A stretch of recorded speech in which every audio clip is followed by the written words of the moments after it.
One of the first jobs that I had when I started writing about business was this guy who was going to win an award. And sometimes those are the worst ones to cover because you don't really know why he won it for sure. But supposedly it was because he had this happy workplace. That's what they said on the form anyway that they filled out, that they had a happy workplace. And they had a lot of examples of that. And they had a pool table. And people used the pool table sometimes, it looked like, and they were happy.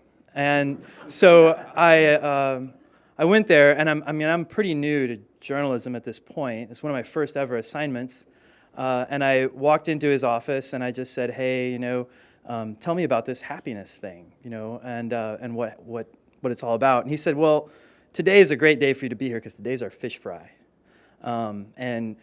Every Friday in the Lenten season, they have this big fish fry. One of the guys who works there, it's an engineering company, one of the guys who works there is this big burly fisherman dude who fries up all these fish, and they have a big employee fish fry, 200 some odd employees eating fish, right? Great time, everybody's happy. I'm like, awesome, And then, and he says, before we talk about that anymore, I got to take care of one thing. Hey, could you tell people to stop freaking calling me because I'm in an interview, right? So then we're back to our interview. And he discusses his open door policy, and he talks about, why that's very important to him, and right after telling her not to interrupt him anymore. And then we proceed down to the fish fry. The guy frying the fish, I walked up to him and I'm like, hey, how's it going? Hey, your boss told me about what a great happy place this is and how you bring in these fish. He's like, actually, it's a pain in my ass. I don't even want to talk about it. All right, fair enough, So then I'm sitting next to the guy that I was going to interview, and he, for a moment anyway, blanks on the name of one of the vice presidents of the company. So needless to say, my angle, because I believe in truth in journalism, my angle was not about happiness exactly, but that wasn't the bigger thing that happened that day. The bigger thing that happened that day was I became very cynical about anybody who said they had a happy workplace from that point on. I just assumed that they were full of it, and that was not the case, And to a degree, I could see why, right? Like, whatever makes you happy, why is that going to make me happy? And isn't happiness really on you anyway? Like, am I as your boss? Is it my job to make you happy? And so I totally kind of bought into that, especially after that experience, and what place would happiness have at work? And despite my best efforts to remain cynical, I did read Mr. Reimer's book, and what he does in such a clever way is to take a lot of that logic and turn it on its head. And we're going to hear a lot about that today, and a lot about the role of business in happiness, and why work doesn't have to suck, and that there are so many ways that we could build in responsibility for each other in the workplace. And before we even get into a lot of that, what I want to do is introduce my good friend Eliot Frick, who's going to talk to you more about the Be Human Project. And if you don't know Eliot, if nothing else, is an incredible friend. He is a very caring individual. A lot of people may not know that about him because it's hard to get lost behind the vocabulary, but once you get through that, you realize that the center of him is a great heart, and he's a good person. And he's going to take it from here and then introduce Chris. Thank you for keeping up your. You kept the tradition alive, the yeah. tradition of making fun of him at least once. Yeah. Thank you. It occurs to me every time I say "Be Human" or "Be Human Project" or use that language that it has the superficial quality of being sort of like a bromide, right? It seems like a bumper stickerism, and yet for me it is a nice simplification of a great deal of rigor, the sort of intersection of lots of different disciplines, like cognitive science, trying to understand the way that cognition works, the way that the brain works, and using that as a model for understanding maybe the way we could think about how organization works, or how systems work. Also, social capital theory and the influence that it's had on microeconomics. How does business really work? How do firms find one another? How does that whole thing take place? And a lot of long-held notions about how that works, which are very mechanical in their nature, are giving way to ideas that have much more to do with the way that human beings naturally interact with one another, how we socialize, right? Social capital theory. And there are other disciplines as well that come to bear on this idea of what it means to be human and why we would want to talk about making business or organizations more human. But aside from sort of all the rigor, it seems to me that there's also this and that's incidentally what the Be Human Project is about, is helping to find examples of all of this stuff and try to put it in front of other organizational and business leaders so that we can all sort of be emboldened to try more of this, to try to move this whole idea forward. But it occurs to me that there's a component that is sort of connected to all of this rigor, but has a different quality to it, and it's the component of it that has to do with the way that we feel, the way that we feel about the interactions that we have with other people, and that there's a sort of narrative, qualitative storytelling aspect to that is not like the rigor that you might see in cognitive science, for example, but it is no less important, it seems to me. And so that's, to my mind, where why Chris is so important to the Be Human Project, why his book is so important to the larger sort of cultural discussion about what we should be doing with respect to this question of work and what work should or could be. Because Chris's book, it seems to me, and Chris, just as a human being, is a sort of walking, talking performative of what a happy work context might look like. And so I'm really, pleased that he's here. I just finished rereading his book.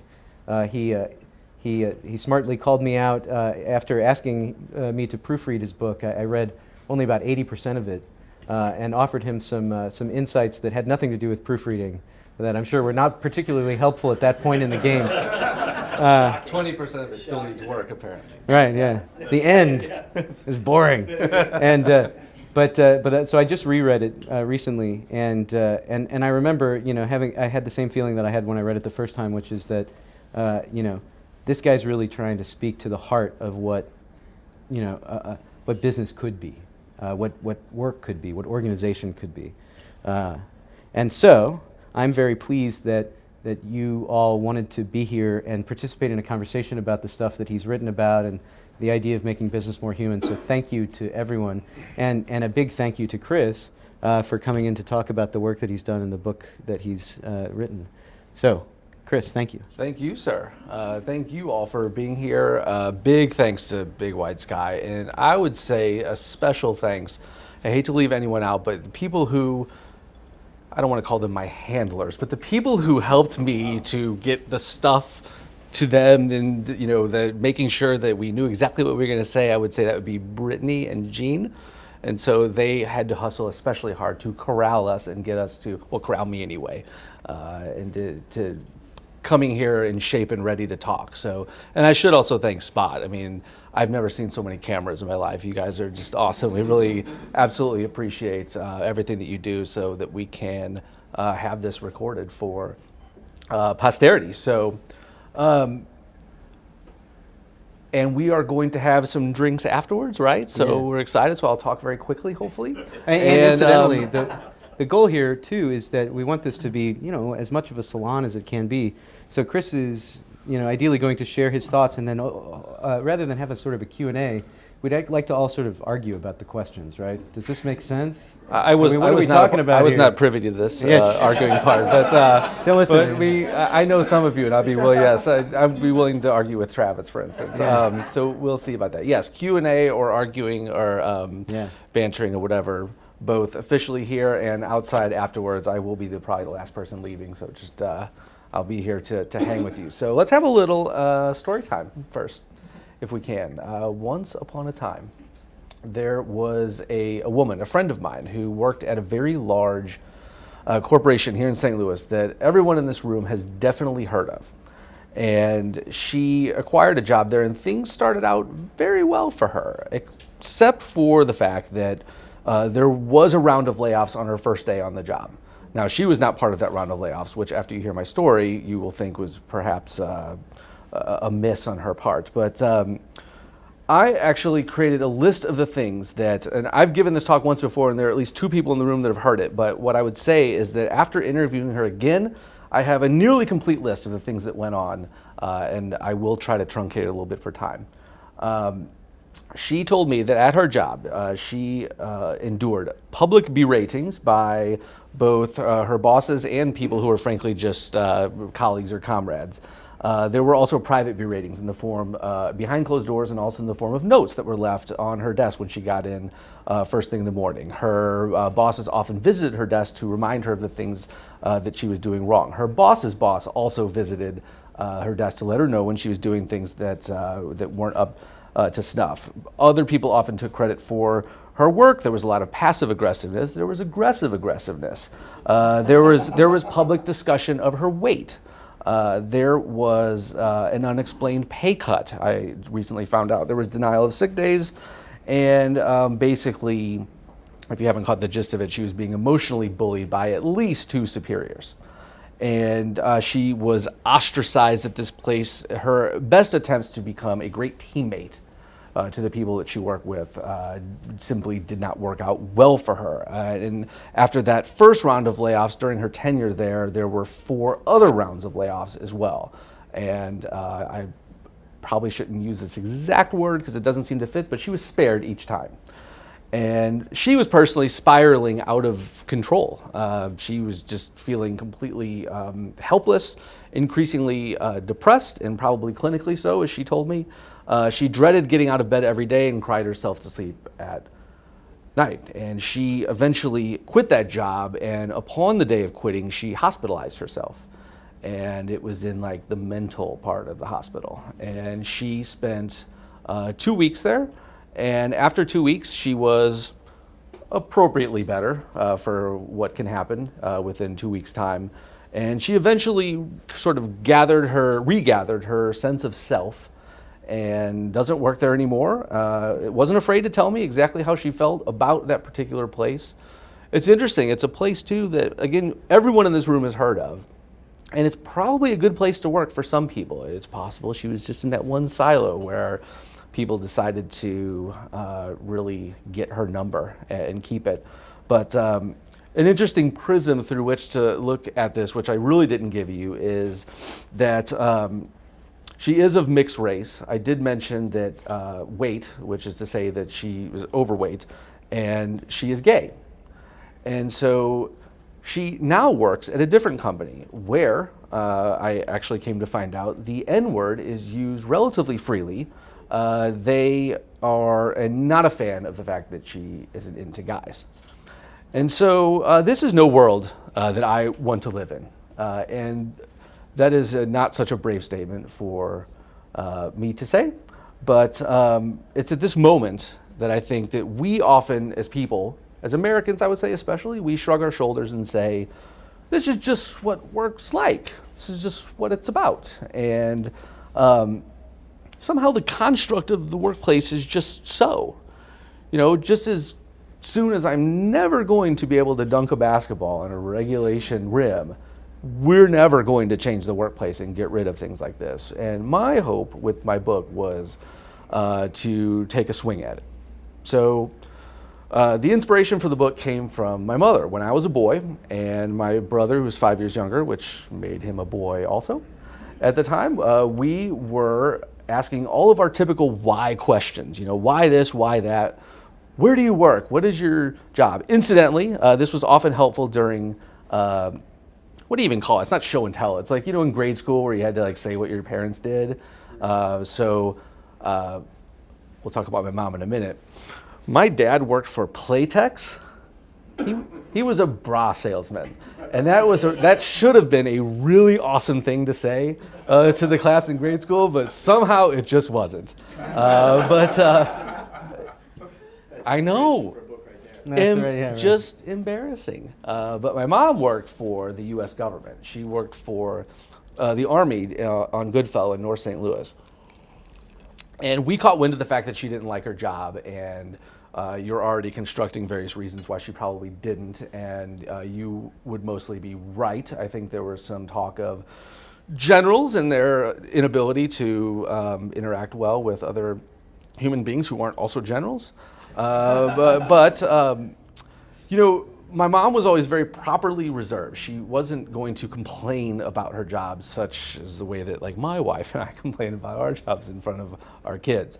But we caught wind of the fact she didn't like that job. She was there for 30 years. And we asked her why she didn't like it, and she was properly reserved, wouldn't give us much to work with. My brother and I looked at each other and said, okay, we're not getting anywhere, but we're kids. We're going to keep asking why questions.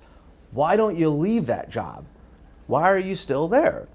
And there were two answers to that. One she gave and one that I really didn't understand. The one I didn't understand is her lack of mobility. She did not attend college. She grew up in a pretty poor family, I should say, with 5 children, and so just didn't attend college. The other reason that she stayed is because of a sense of duty. She felt as though that was her job, and she told us so. And you know what she didn't say, which is the way I would sort of eloquently put it, is that you know she stood tall so that we could stand on our shoulders and reach for something higher. And hopefully that gave you the warm fuzzies when I said that. But I really feel that way about what she did for us, and I suppose what my father did as well. Incidentally, after Braz, he went into leather goods, wallets. So that was a market improvement from an embarrassment standpoint. But my inability to, and I was always really good at math when I was a kid, and really actually terrible at English. So buy my book. Anyway, I was always really good at math, and I always looked at this inability for me to solve this equation of why my mommy basically couldn't leave the job that she didn't like, as that was where the seed got planted. And so, and I would say it was the inspiration for the book. And so I always looked at that situation and thought, if I can't figure this out, that's a problem.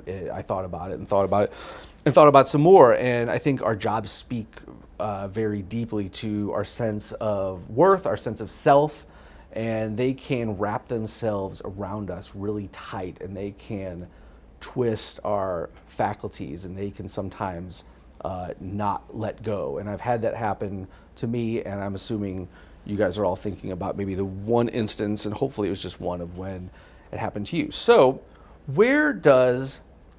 now that we're here and we realize maybe that we want to be happier at work, where does happiness come from at work? And I think you alluded to it a little bit. What the heck should we do here? I came to the conclusion that happiness at work comes from the fulfillment of our 6 human needs. And I want to talk to you about those human needs. And these are not human needs that I figured out. I stole this from a TED Talk in 2006 by Tony Robbins. So whatever you think of the motivational speaker Tony Robbins, I had something sort of shaken loose in me when I heard his TED Talk, and he talked about these 6 human needs. And for me, it reframed what motivates us at work. And so, so the fulfillment of our human needs, but also, this is quite interesting, the ability or the commitment to help others around you at work fulfill their human needs can help to build extremely strong teams. And oddly enough, it helps you fulfill some of your human needs when you're doing that. So I want to talk about the 6 human needs and maybe give a little example of each if I can. So the first one is certainty. And so sometimes called safety as well. This does not mean, and I'm assuming I know several employers in the room, this does not mean that we're talking about full employment. This does not mean that we cannot release people who need to be released. This doesn't mean that we can't control our costs appropriately. It means, if you've ever read Simon Sinek's new book, Leaders Eat Last, he talks about a circle of safety. It's right near the front of the book, which is frankly the only part of the book I've gotten through so far. But he talks about the circle of safety. It's a place where we can be at work and experiment, where we can try new things, where we don't need to be afraid of failing, where you are not going to dance on my fail grave when I fail, where instead you're going to ask me, like, what did you learn? And let everyone know what you learned, and go get them again. And that's what I would call certainty. This is where trust and empathy, I feel, are born at work. A place where we can be free of danger from each other, so that we can then spend all of our creative energy, and it takes a lot of energy to get through a full day at work and then go home and be a parent, right? or a spouse or both, where we can be free of danger from each other so that we can deal with the external forces of competitors who want to eat our lunch and regulation and shifting markets. And I was talking with Ben, who works here, Big White Sky, about how much, for instance, IT is changing. And so these things are just shifting and shifting. And we've got this guy at Maryville where I work who's been there 33 years. I'm like, how much stuff do you know about computers at this point?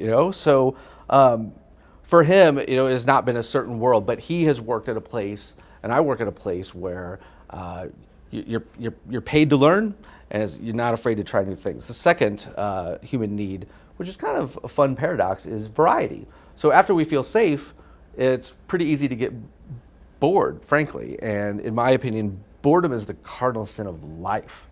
I cannot be bored. I need to always be having fun. And I only fit in, frankly, at employers that don't mind me having a little fun while I work. One idea, for instance, when it comes to a variety at work, is to provide a little bit of cross-training. And I spent a year, sorry, I drink a lot of water. I spent a year at recently serving as marketing director at Caldi's Coffee, and we had a very awesome onboarding process there where you got to spend the first couple weeks working in all of the different departments, and it was really cool to not just learn how they work. Frankly, you could sub in and pitch in if someone was sick, but you also, variety is a really good perspective builder. So you start to understand what people go through. I went on deliveries with the delivery driver, and we drove to some institutions here in town that sell Caldi's that you've all heard of, and I won't name by name, but I got to see what our delivery driver went through every single day as he went in the back door of a store that was supposedly friendly. However, the folks in the back room were basically not saying hi, and he kept a stiff upper lip and smiled and said, "Hey, what are you doing for this 4th of July weekend," or whatever, and they wouldn't even talk back to him. But it was really neat to see. I was able to get the perspective of what this guy went through, and for me, I liked having that variety. The third human need, and I would say that it's probably not a good idea to rank these human needs, but for me, this might be the number one human need, and it's the need to feel significant, a sense of significance. And so feeling unique and special and wanted and desired and valued is basically recognition for what you do well. And I have to say this, I will just admit this, and whether this seems weak or not, like I need to have that sense of significance. I need to feel, I need to not just know that I'm doing a good job at work, I need to feel that I'm doing a good job as well. And so I have found so far in my new job at Maryville that we've got this kind of circle of safety, and we also have a work environment where we are complementary towards each other, and I'm receiving more compliments at this job per capita in the first 3+ weeks that I've been there since than most other jobs I've had, frankly. I once served as the chief financial officer at Nurses for Newborns Foundation, a wonderful organization here in town that sends nurses into the homes of families who are bringing newborns home into at-risk situations, whether the risk be poverty or health of the mother or health of the baby. And so as it was a nonprofit, we never had enough money to do all the great things we wanted to do. None of us were paid enough, and join the choir on that, right? But it was interesting. We used to give out $20 gas cards to the traveling nurses. They absolutely loved these gas cards. It was $20 freaking, and they loved them. And they had this really odd effect on the nurses, like odder and stronger than a $20 bill would have. And I thought, well, this simply makes no sense. I would like to just have $20 cash. Let's go spend that on whatever I want to spend it on. And what I eventually figured out, this was my theory, is that the gas card was a nod to what they do. All of this driving that they have to do.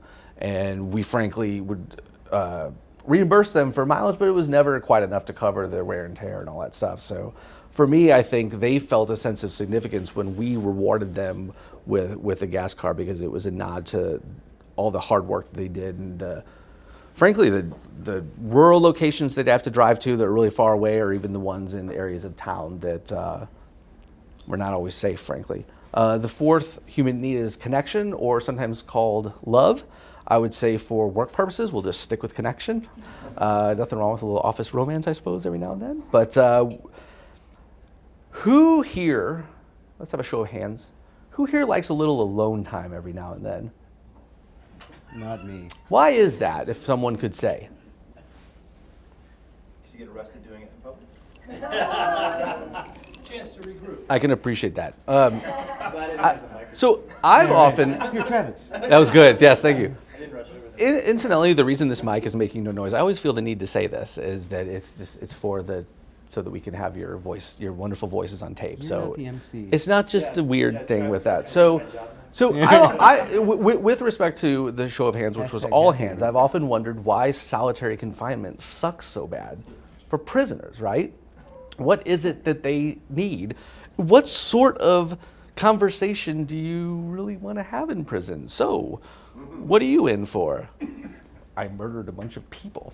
Oh, that's great. Do you want to know what I'm in for? No. Like, what are these conversations? Like, what sort of conversations are going to be had here in Elliot prison? definitely knows. Elliot, Yeah, can you It's enlighten? very uncomfortable for me. Can you enlighten us? No, even such an interaction could frankly replenish someone's soul a little bit. And I don't typically like to pal around with people that I work with. I like to pal around with a diverse group of people like we have here. But I like bonding with people on the job, and I like learning a little bit about what they do, and it helps me to understand a little bit about where they are coming from. And I heard the most awful story. I was giving a talk over at McKendree College over in Illinois, and someone came up to me and they had no money to buy my book, but decided to tell me some great stories, and it's wonderful because I get to use one here.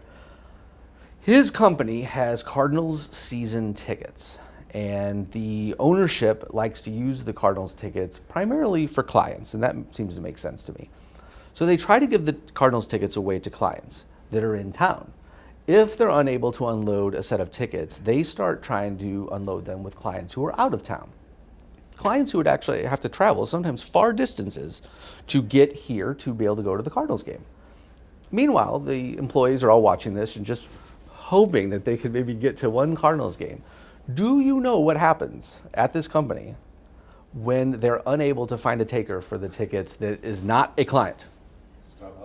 Post on social media. They shred them in the office shredder.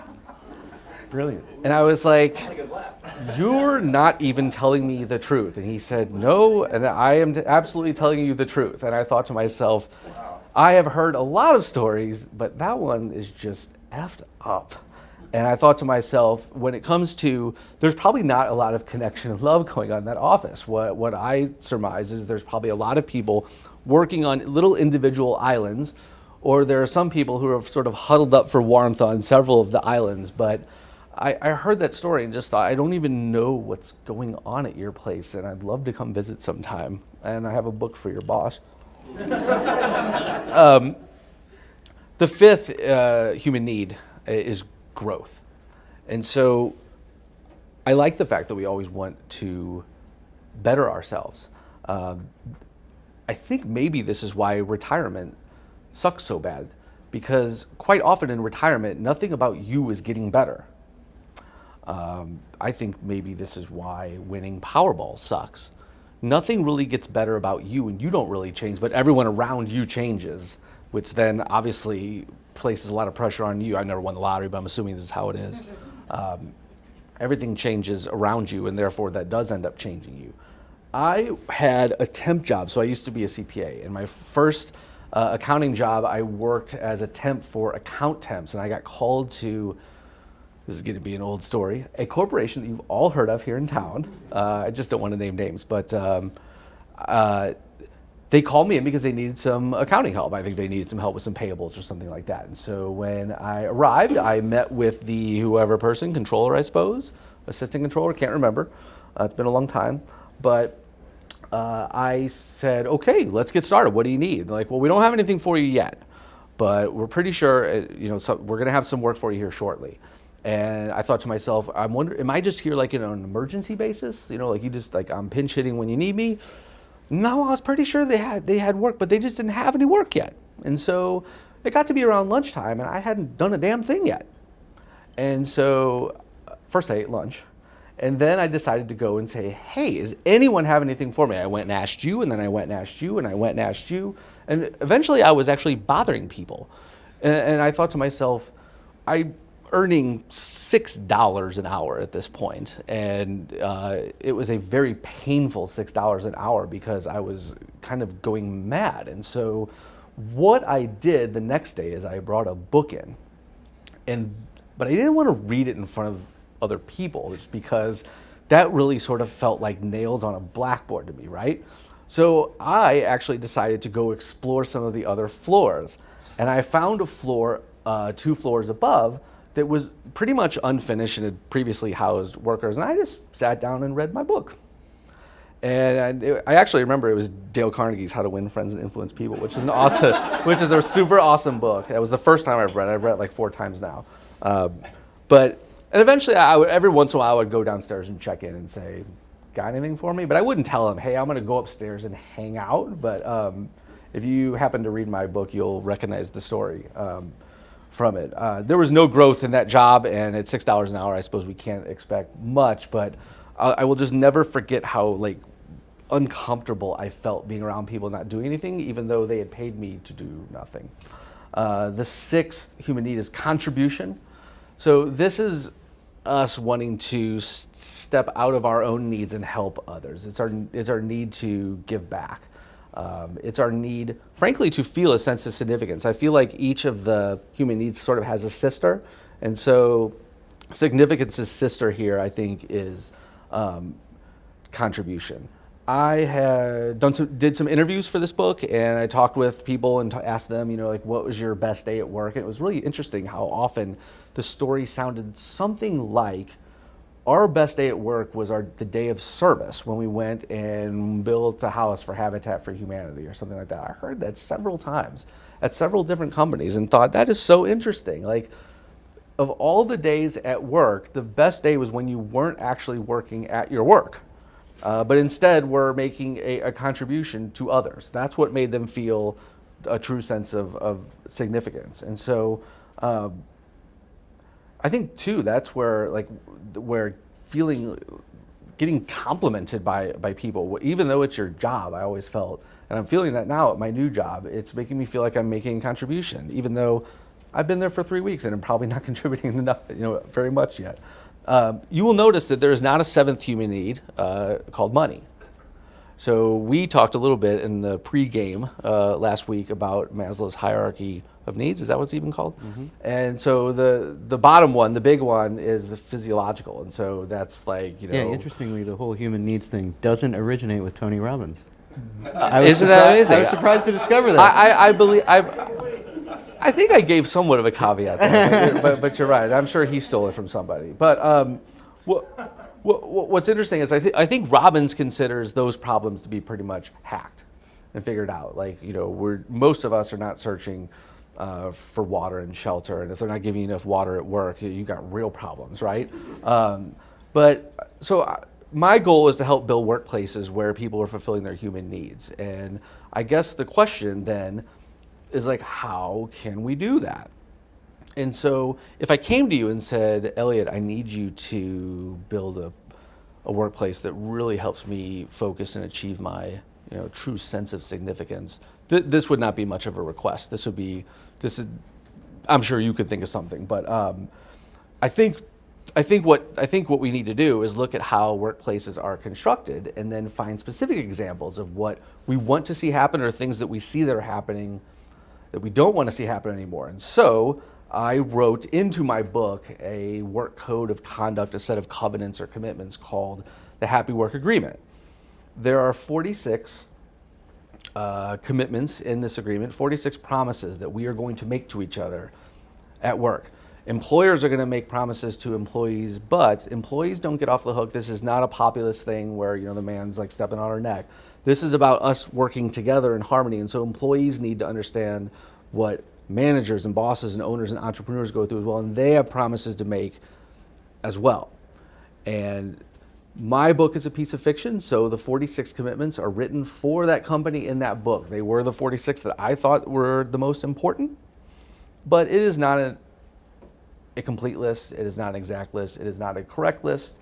If you happen to read it or somehow surreptitiously download a PDF off the internet, you will notice that that's a sign of success is when it goes out on the internet in PDF. I don't know if it's out yet. It's at the library. Just in the places that you and I put it.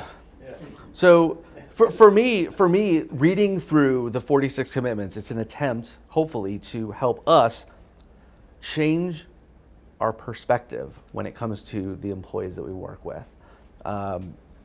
It's, for instance, so glasses half full, glasses half empty. It's one of my favorite sort of like sayings and way to look at life. Or as a dreary, dour former coworker once said, Chris, the glass is half empty and it was rotten milk that I just drank. She was a peach to work with. But for me, I enjoy changing perspective to where the glass is no longer half empty, it's half full. I like to create a glass that's completely full of Cristal. And we're drinking it out of Manolo Blahnik boots in Vegas, and we just won big at the tables. Like, whatever it takes to change our perspective, I want to change it. Have you guys heard of the running back Ray Rice? Is that his name?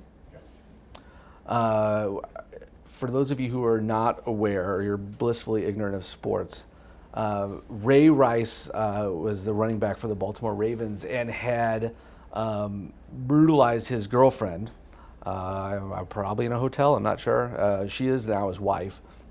But he was suspended for 2 games by the NFL for hitting her.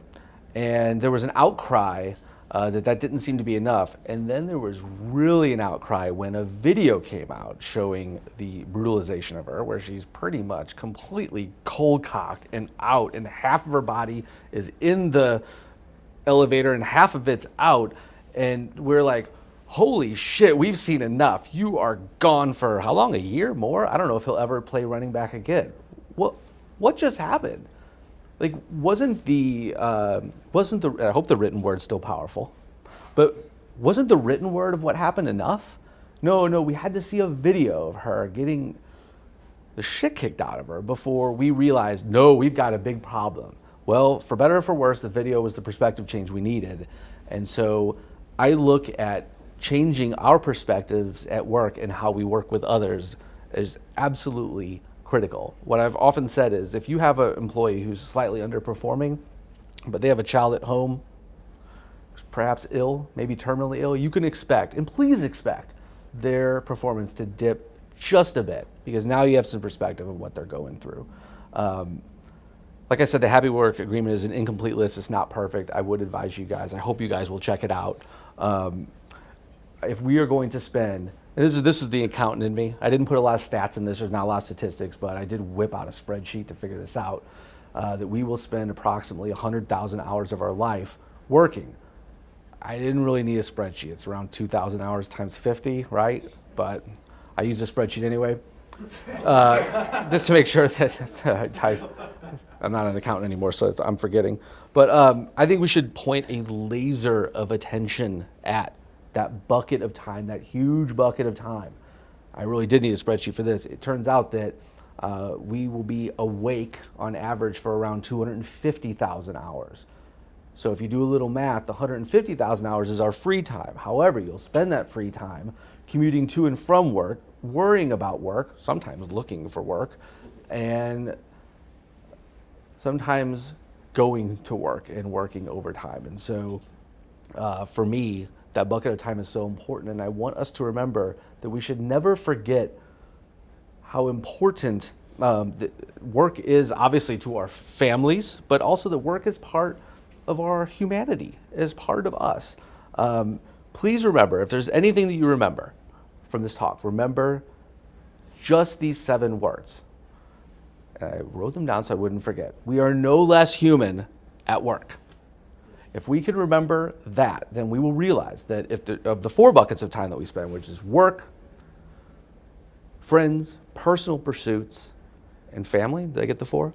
That work is no less a human endeavor than the people we love, than the personal pursuits that we endeavor to take on than the art we create is no less a human endeavor.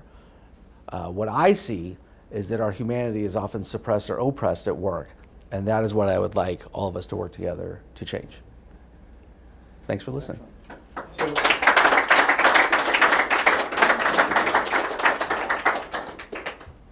the company you have that you feature in your book is what most would call a traditional sort of structure. You know, there's a management level, there's an ownership CEO level above them, and below it just like the many minions that work there. What's the hope for your vision for being more human at work within that sort of a structure? You're going to have a lot to say about this, I think, and I do want to hear what you have to say. No, Elliot's never been known to have a lot I know, to say. you've been like so quiet. This is amazing. Just taking it in. I will say he has an extremely educated answer. I have kind of just like a blunt everyman's answer. But no, so all companies have social strata, right? Unless you're a solopreneur. And that's a question I get quite often is like, oh, as a solopreneur, how am I supposed to create a happy workplace? I'm like, I don't know, man. Have a one-person party. It's not, what am I supposed to tell you, you know? I don't know, grab an employee and you can both have fun. I'm not sure. But all companies have strata, right? Like leading from, you know, ownership to or upper management to middle management to entry level to, you know, the people who are cleaning up after us in the bathroom, right? So that doesn't mean that there needs to be class levels per se. So what I'm interested in seeing happen is for obviously the ownership of organizations and the people who lead organizations to have a level of respect for the people that work for them, and I want the opposite as well. So what you read in my book was, and people say like, "What's your book about?" And I'll say it's about the worst company in the world that you could possibly ever imagine working for. And most of the time, unless people are sitting politely, quietly, someone blurts out, "You mean XYZ company?" And it happens all the time. Or if I'm just having a conversation, like, "Oh, you must have been talking about my former." Happens all the time. Every single one of us have had some sort of example of just seventh circle of hell working, right? And that's what my company. I mean, I tried to make it as bad as I could. You know, so it's like a piece of fiction, so it's like a movie. You got to like pump up the action, right? So I got to a point where I just like run out of ideas on how to make these people like total assholes, right? And how, you know, because the worse they were, the more they affected the good people, the few good people who were there. And so when my imagination ran dry, I just turned to Twitter and Facebook and said, "What's up, guys? What have you guys been through?" And I just heard stuff like the Cardinal shredding story that just like breaks your brain when you hear it, right? So like for me, I'm attempting to remember the question, but no, for me, like it's a matter of like that company, no one respected each other at it, and the owner was actually a halfway decent fellow, not to give too much away, but he was just so hands off, you know. And he was second generation. He couldn't live up to his dad's, and frankly didn't want to try. Didn't want bad news. Closed door policy. Don't bring me any surprises. That's an awful way to run a company, but the boat doesn't rock when you run it that way. You know, I think the interesting question around this, I recall Steve Knight's endorsement in the book, you know, something about it being Chris's cri de coeur, right? You know, and I find that really resonant. It seems to me that this idea that we don't think about how our organizational structures work in terms of the human beings inside of them is a poignant truth, right?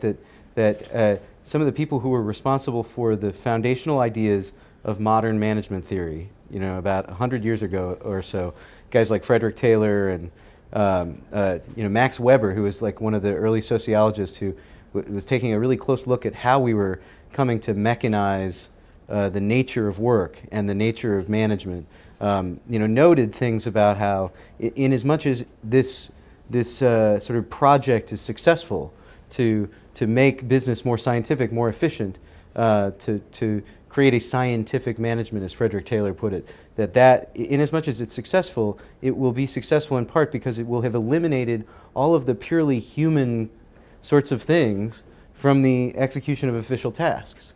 And so I think that's important. And so I think the question that I sort of put to you and to everyone, which is this, that, you know, that while I appreciate the importance of this cri de coeur, of this, like, hey, pay attention to the lack of humanity in this situation, that the great challenge is, sort of wrapped up in Drucker's aphorism that culture eats strategy for breakfast, right?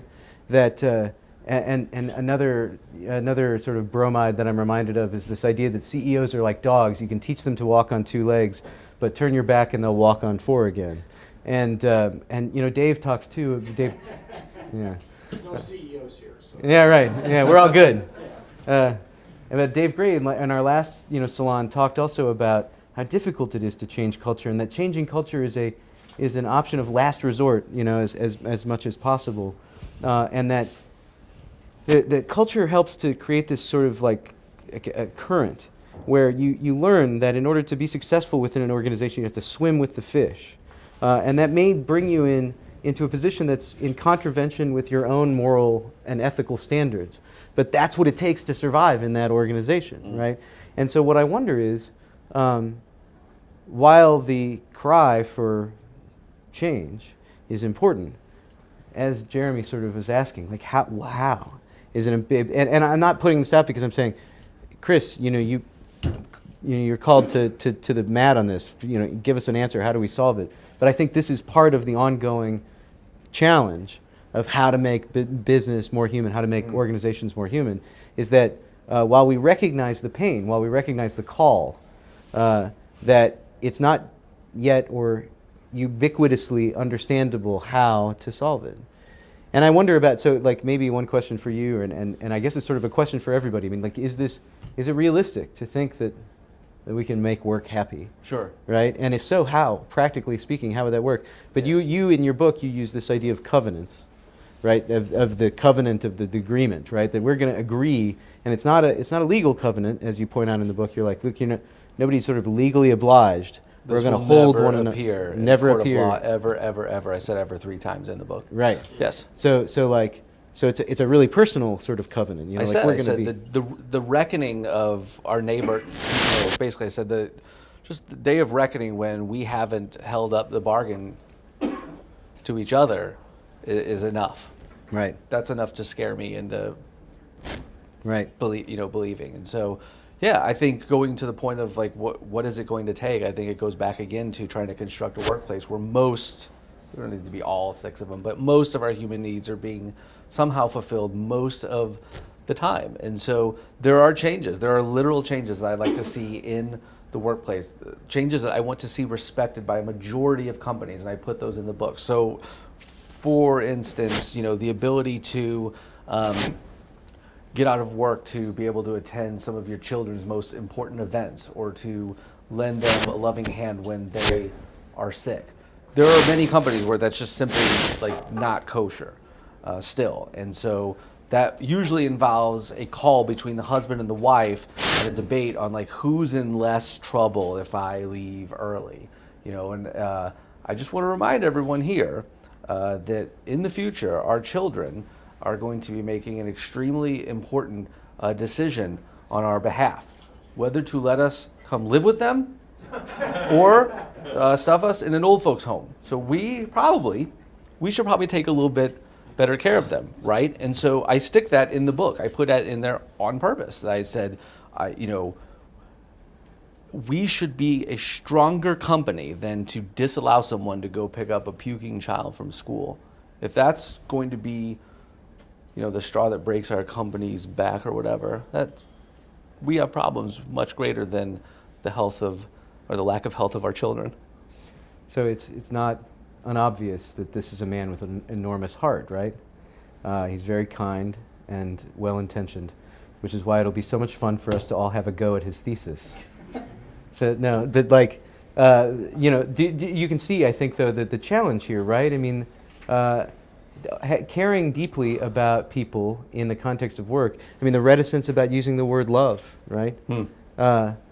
This is a real thing. It's hard for us to imagine how we can just sort of dedicate ourselves to the idea of being good to one another and have that work. Is the counter to this, well, what's the ROI of, building a happy workplace, I suppose, And so I was doing an interview with someone a marketing person, a podcast, and she was asking all sorts of extremely intelligent and difficult questions. And one of them was about the ROI of happiness at work. And I said, and I'm looking at you, Mr. Togi. I said, okay, do you think great marketing can, do you think better marketing can emanate from the mind of an unhappy person? And she said, no, I don't. I was like, okay, next question. Marketers are all unhappy people. No, and You got this all wrong. No, and I take that to heart. I do take that to heart. As my wife reminds me, we get laid off a lot more too than accountants. But no, so for me, and this is interesting. I was thinking about this today. There's the old adage, treat others the way you would like to be treated. And I actually have a slightly different way to look at that. And it's near the end of the book. It's in the book. It's basically, if I mistreat you, from where will you draw the strength to treat me any other way? That's different than treat others as you would want to be treated. Because treat others as you want to be treated, you are ordering someone to do something. And I've noticed that people don't like to be told what to do. And so when you present it as a question, the onus is on you to make a good decision now. If I mistreat you, from where will you draw the strength to treat me any other way? And so if we can all take that to heart at work, it will be like sort of like the Spartan model where, it's not, and Simon Sinek talks about this in his book too. It's not the sword and it's not the helmet that's important. It's the shield. The one thing that you can't ever do as a Spartan is lose your shield, because then you've weakened the entire group and your comrade next to you cannot rely upon you. And so if we can create a workplace where we are relying upon each other and helping each other and respecting each other and lifting each other up when we're down and praising when we're doing well, then we've created, a barrier that perhaps nothing will be able to break through. That's my idea. Mm-hmm. If anybody wants to participate in being a provocateur, you can raise your hand, and I'll head over. I did want to toss one more thing out to you, though. Yes. From where do you draw your hope? Because it's an allegory. You've made up a company. From where do you draw your hope that a lot of what you have to say about a happy workplace can work, can begin? From where do you see? It's any mostly hope of it? book sales. No,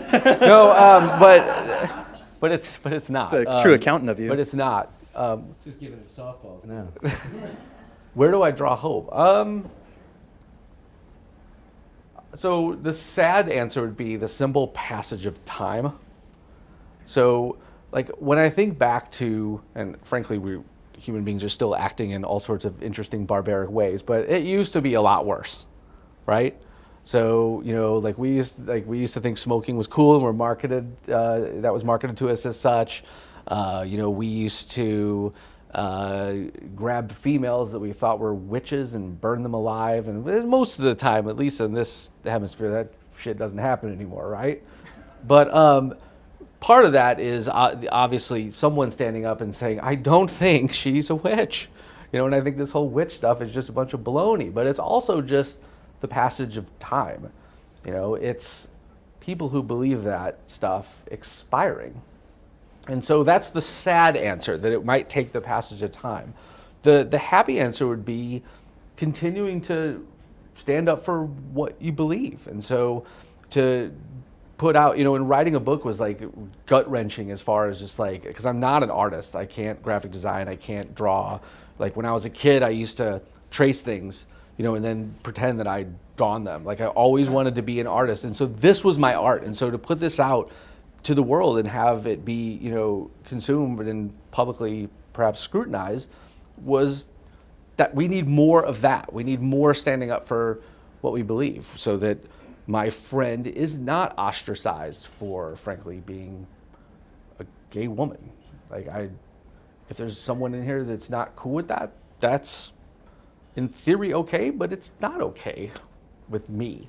And so we need to stand up for the things that we believe. And I believe that there can be a better workplace at which we can go to work and we can help that company make as much money as you could possibly imagine spending, but we can do it in a way where we are also fulfilling our human needs and finding fulfillment in our work, where we can create our art at work and have it be respected, publicly scrutinized, whatever, but where we can do it in a place where we can be happy at work. So for me, it's continuing to talk about this and giving talks like this and whatever it takes to continue to get the word out. Speaking to that ROI case, Dr. Charlie Cartwright, who was a guest at or a member of the audience at the last salon, has been doing work to make the case for why more human business is actually better from an insurance perspective.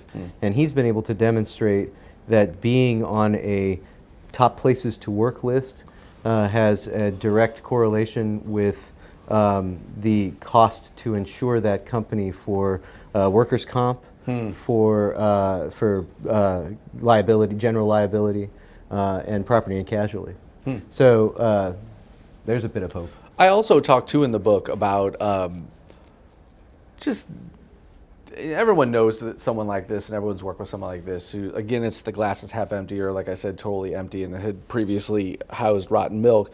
Just people who are always very negative. And I am certainly no scientist, but did a little bit of reading on this, and negativity actually negatively affects the part of our brain that I believe is called the hippocampus, which is involved with problem solving. And so what's very interesting, though, is if someone's being negative to you, it will affect you in that way.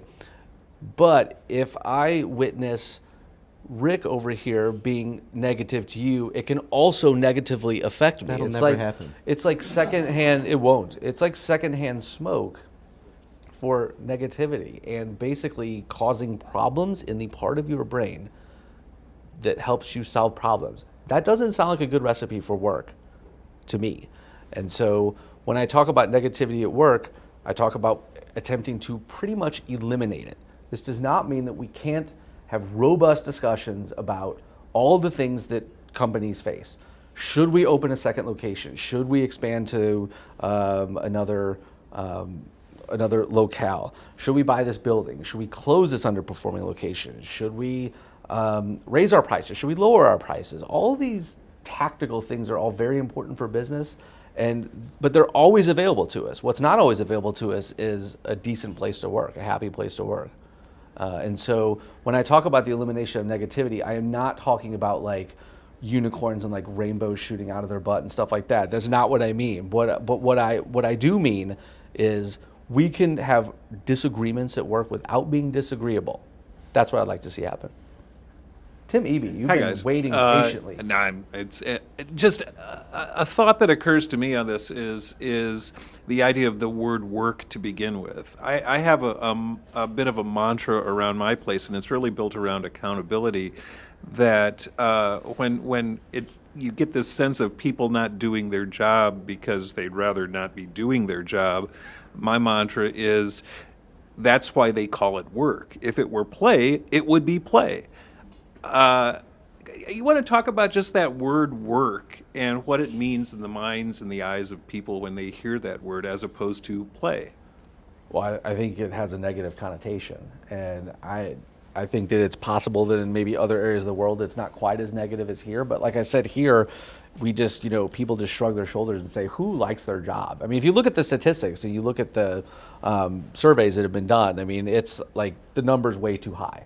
And I've seen it anywhere from 50%. I've seen another one that said 70%. I've seen even higher numbers of people who are basically actively dissatisfied at their job. It seems like a productivity nightmare, first of all. It seems like if I'm not enjoying my job, you can be damn sure I'm not working quite as hard at it. So, I think it has a negative connotation. To me, I don't necessarily see it that way. I mean, one question I get quite often when I do talks like this is they'll say, well, I work in, I don't want to say entry level, like I'm bottom of the rung. Like I just started here. How can I affect, a happy workplace? Like what can I do? Like everyone around me is crazy. What should I do? And I would say, definitely get the resume polished up, right? Always be ready. Travis and I share a passion for being nimble and always being ready to strike when the iron is hot. And LinkedIn obviously plays a huge role too. But yeah, have the resume ready, but don't leave right away. Stay and see and shine bright in your own job where you're at. Like lead from where you're at. Lead from your position. That's not always practical. Because if you work in a place where, you know, people dance on your fail grave or whatever, then, you know, you could eventually be eliminated from that position for having sort of been the sore thumb that sticks out. But that's probably what should have happened in the first place anyway, is you not being there anymore. So I think that the connotation of it needs to change. Like, I don't want my kids to grow up thinking, and like I said, they've heard enough, you know, they've heard enough from me. They've had me come home in like lousy moods. That's another like huge passion for me as far as this book goes, is just having enough gas in the tank to get home and like be a good spouse and a good parent. It's just hard to like shut off work and then turn on like awesome dad. Maybe all you guys are good at. I struggle with it. Like, it's just hard because I am just like emotionally spent, you know. And like I said, I'm just like twisted up, and I get home and, you know, child wants help with their homework or there's some disagreement. Man, I've had enough within 5 minutes, you know, being there. So I don't want my kids to grow up thinking that work is destined to suck, because I don't think it needs to be that way. I think it's an interesting question. So Mihaly Csikszentmihalyi, the guy that wrote the book Flow, he talks in that book about this interesting longitudinal study that he was a part of that it took place, I think, over like 10 years. They gave this test group pagers, and they paged them random times of the day, 8 times a day. They had a little log book, and whenever they were paged, they were to go to this book and report how satisfied they were feeling at that moment, how happy they were, how, you know, how great their sense of personal growth or satisfaction or whatever was at that given moment.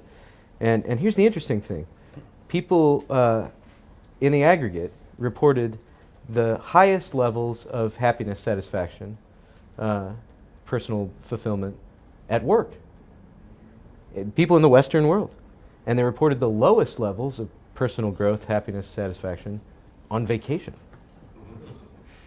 Right? And the part of the thesis there, and I think it speaks to what you were just saying about, you know, that's why it's called work, is that part of, you know, Csikszentmihalyi's flow thesis is this idea that people are the most happy, they're the most satisfied, they feel the greatest sense of personal worth when they're in this flow state. And the flow state is a state, it's sort of this, what the Taoists call wu wei, right? Sort of doing, not doing.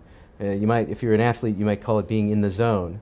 But it comes from having a challenge. This is Csikszentmihalyi's formulation of this. That you have a challenge that is great enough that it is a legitimate challenge. It's difficult, but not so great that you can't surmount it, right? And that you are in the throes of dealing with it. You have the skills to respond to this challenge, but it's going to take effort. And that it is in those moments that we feel the greatest sense of value, right? And so one of the questions I think that is important in general around all of this is how to create the kind of environments in our organizations that create the potential, the possibilities, the circumstances wherein people can be in flow as often as possible, right? And yeah, I do think that has to do with that idea of work. I'm not sure that the edict that if it's, you know, that's hard, that's why it's called work, is necessarily always revelatory, right? Although, I don't know, maybe. T.S. Eliot said that if, like, the wheel of karma, like, you know, it's got the upside and the downside, and if the goal is to get to the still point at the center, that most people enter it from the bottom of the wheel. And so maybe we do need to hear, like, have a stiff upper lip a little bit too. But that's an interesting counterpoint, right? Yeah, like definitely. But how much of our pain at having an unhappy workplace is not, in fact, character building, growth fostering kinds of traction? I have often said that what I've noticed in people quite often is that the reasons they don't like their job is not always the tasks. I mean, you can talk to someone who like tars roofs for a living, you might get a different answer. But it's not necessarily the tasks, it's the people. That's the reason that they, like, the jobs that I've really haven't liked, it wasn't because I had to go and like do something dreadful. I had to do it with dreadful people. And so... right. Politics gets in the way of flow. Exactly. Right. And so, and I wanted to ask you too, kind of as a light aside, when we were doing our pre-thing, you actually said that you were like the people who were doing like that. Vacations, you do obsess about the end of vacations. Yeah. And like you tell. Does anyone else have trouble on vacation? Like you just, really? I don't Yeah, know. at the Like beginning- I think vacations are like, and I think you were dead on that. Vacations are pure escapism unless you take your phone with you and then you're working during your vacation, which actually isn't a bad thing to do. So then you don't come home to like crazy inbox because that's a living hell. You don't want that. But I think that it's pure escapism. Whereas work, like when you're handed a project that where you are given the tools that you need, most of the tools anyway. You have the support to like go for it, and you're working with decent people. Projects are fun. It's like fun. That's purpose. Yeah, we'll have to People- have Jane McGonigal here sometime because she'll try to tell you that play is actually a very serious thing, and that all of our work could be reimagined as play. Yeah, I think- Eric, I want you to, like, you just look pregnant with some kind of idea. Please tell me what it is. I think there's lots of different kinds of work. Hold on. Can you take the mic real quick? I think, Travis, you're up for sure. I think there's a lot of different perceptions of what work is. So when you say work is work, that has resonance to the people that understand your idea. I think what we've discovered, having been in business for 18 years, is that we have created a culture over time that has certain expectations. And until we got to the place that we could realize we had to articulate not what the job entailed, but what the culture entailed, right up front in that interview. These are the cultural rules of our office. So we have the no asshole rule, we have the never say I rule. I mean, we have to say these things up front so that the people who don't agree to that opt out. And we've learned this by hiring brilliant people who were terrible in the culture, and they destroyed it. They became these like abscesses of disease and negativity that Locker spilled room out. cancer, as they call it in sports. Is that what they call it? Yeah, just So- you just bring someone on the team, and it's like you're immensely talented, but you're just tearing us apart. Yeah. Exactly. So we had to define what we meant by work. And the problem that we've had is that I, as a baby boomer, have had to start to redefine what work is as I've gone through these 18 years, and especially in the last 6 or 7 years, the concept of what work means to my youngest employees is very, very different from what work meant to me when I was 22, 23, 24, 25. So one thing that I've noticed is a lot of articles on how to manage millennials. You know, like that word is almost like that's the word that people must be searching for because it's clickbait, and they're sticking it in there so that we'll read it. And I think that obviously can be a bit of a problem or a challenge for folks. And you know, take no offense, but people of different generations, you know, might have a hard time relating to each other. And what I've noticed, I actually read an article that I found completely fascinating, is that, you know, think about the generation born before 1980. Like they knew a completely different world than the one born after. So the one born before, which is me, knew, I mean, like my elders would know about, you know, war and, you know, just go and just get the job done in the Greatest Generation and, you know, a little counterculturalism in the 60s and all that fun stuff. And then after 1980, it's like terrorism and school shootings. And what's happening, I think, with millennials is that they have, it's half full or half empty. It's either a selfish desire or an awesome drive to have everything that they do mean something now. They want their work to be significant. They want to feel a sense of significance now. And I think part of that comes from these things that, you know, have happened, which frankly have always been happening, except with a 24-hour news cycle. It's like we're just wired into the news, good or bad, right? It's like just hook it up to my veins. And so millennials, I think, feel just a sense of like urgency to do great things now. And I think that actually can play really well for companies if you understand that and manage them correctly and make sure that what they are doing has a purpose, or that they understand what the purpose is. Do you have any thoughts on it? Well, you know, And then Travis, it is your turn next, hopefully. He asked my No? question. Oh, Happiness is a design issue, so he asked my question. cool. right. Harvard law professor Lawrence Lessig, right? He's the guy he said information wants to be free, and I think that that has like all this profound influence on all these different arenas, but one of which is the sort of politics of organizational politics, organizational development in general, right? Whereas it used to be that there was a presumption of a proprietary culture, right? That a good deal of the knowledge that was or is fundamental to the ongoing operation of an organization is compartmentalized, and the most important of it is sort of contained in the upper echelons of the hierarchy. But that Lessig's Cheers.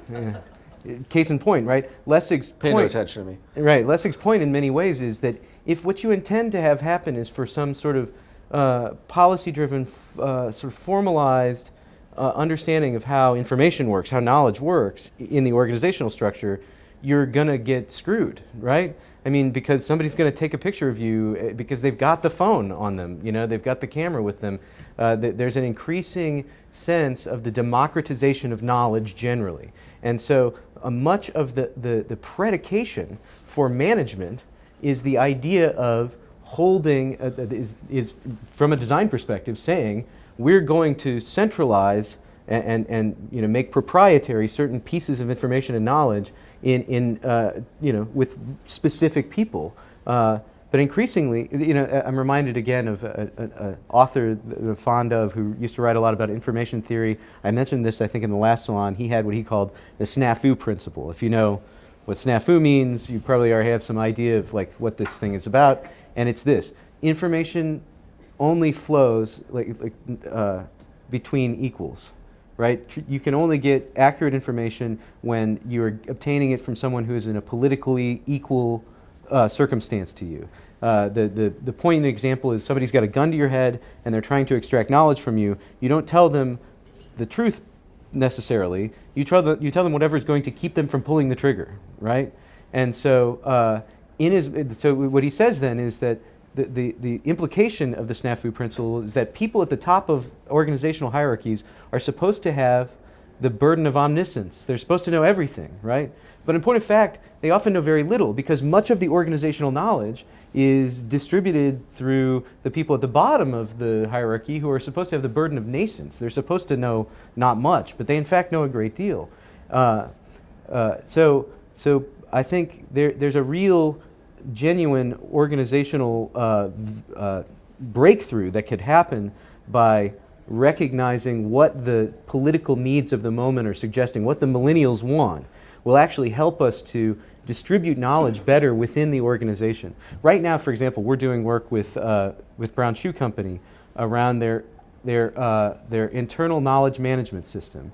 They've been using SharePoint forever, and it's an expensive system to maintain, and primarily it's been used in a top-down communication kind of way. We're going to share this information with you that we want everybody in the organization to know. Unfortunately, they, like so many others who use SharePoint for this, have found that the most trafficked content on the tool is the cafeteria menu. People don't care to be told what to think about things, right? And so what we've done with them is, because of some of the brilliance of the people at the top of the organization over there, they've been able to get their heads around this vision of creating this sort of bubble that makes safe inside of it the social, or preserves the social capital of all their employees. Like, if I work in the mailroom, like one of the characters in Chris's book, I could not reasonably walk into Diane Sullivan, the CEO's office, and ask her a question. It would be politically impossible or a bad idea. Even with an open door policy. Even with an open door that would be policy. not good. Right? But within this system that we've built for them, there is a Q&A section, a social Q&A section, in which she has dedicated herself to spending a certain amount of time every month or every week answering questions no matter who in the organization has asked them. Are they submitted anonymously? No, well, that's interesting. That's a good idea. No, what's happened, it's like Quora, right? So anyone can ask a question and anyone can answer it. And the group sort of votes by voting up or down the quality of each answer. So it's like a social ranking kind of situation. But yeah, having a place within that for anonymity would be valuable as well, because again, it would protect that social capital. But the idea here is that by subverting the traditional order, they're actually creating a greater potential for synthetic knowledge to occur. That now somebody way over here in the organization and somebody way up here in the organization can get it together around knowledge that once synthesized produces real value for the organization that otherwise they would have never spoken to one another. But it's not so much like what we're doing that I think is interesting about that as much as the cultural trend within which that's occurring, right? There's this democratization of knowledge that the millennials are pushing for. And I think it's what you're talking about exactly, that it's requiring all of us to rethink how should the organizational model work? How should management work? What are the principles that underlie the way in which managers and the people that they're charged with managing interact? I want to make sure I'm clear. Yeah. We haven't changed the fact that we you are changing our culture. Yeah. It's just a lot harder sorting of the people that are out there Yeah. to find the ones who want to work in our culture. Right. Right. Guys, we're Out of time? We've got one more question, and we're getting close. And so we've got like 2 minutes. Okay. So you have to hold back What's- on the pontification. What's going slightly. to happen at the end of 2 minutes? The music plays and a big hook Yeah, comes the out. music. Oh, you'll see. You'll see. Don't worry. It's Yeah. very happy. Here you are. So I guess speaking as a millennial, Oh, I've no. been. Oh no! On behalf of Yes. all millennials, Then we one found snuck Yeah. in. No. It's. Start crying. There's an article of why is your millennial crying? It's a fantastic read. But no, I've been reading several articles about this whole concept of millennials in the workforce and why it is we're so entitled to X, Y, Z. But the most prolific one not the most prolific, but most significant one to me personally is that so many of us are contract working. And with the sense of the sharing economy, being able to be an Uber driver or to rent out our extra room in our apartment, aka pantry closet, to whoever wants to sleep in it for extra money, it's just we have this sense of freedom to do the things that we personally love to do more often.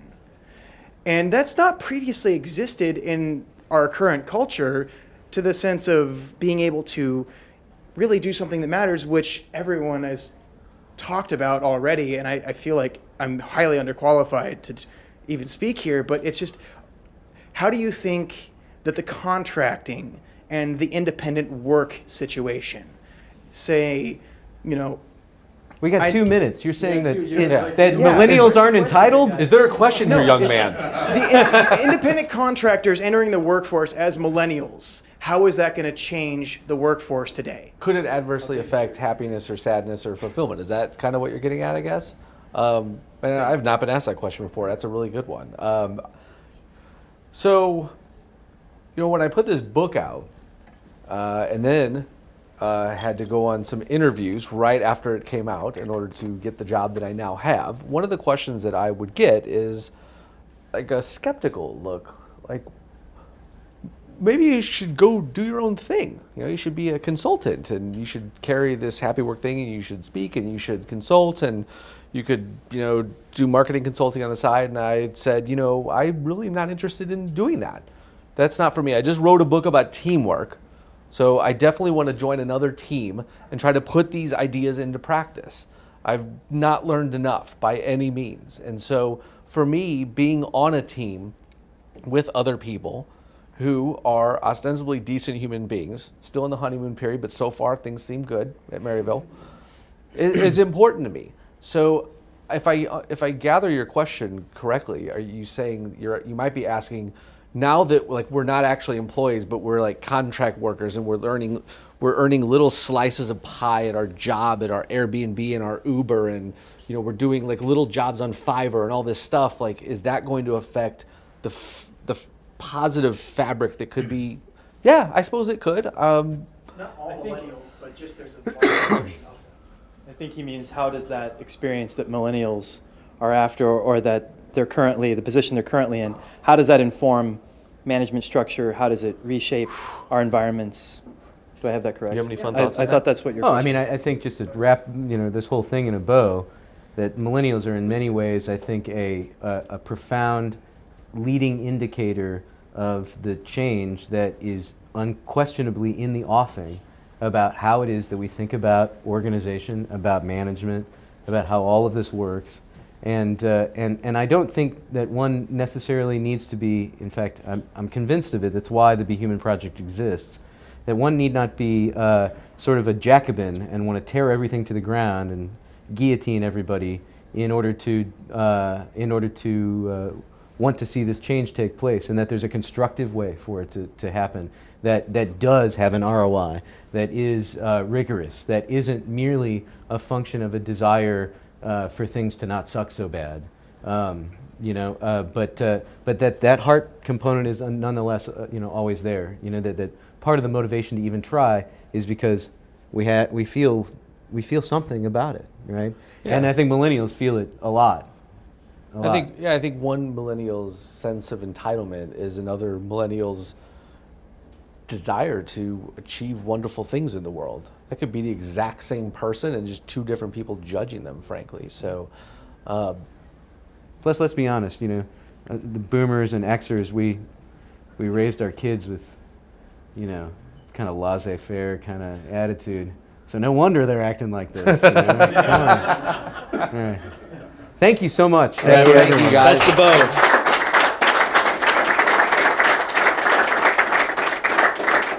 Thank you again to the sponsors. Thank you to Chris. Thank you to Eliot for not kicking me out of the place. And Yes. Chris will be around afterwards to answer more questions that you have and to sell you books. He'll happily do that and sign them. So stick around, have some refreshments, and enjoy. Have a drink. Thank you. That's when it gets happy, right?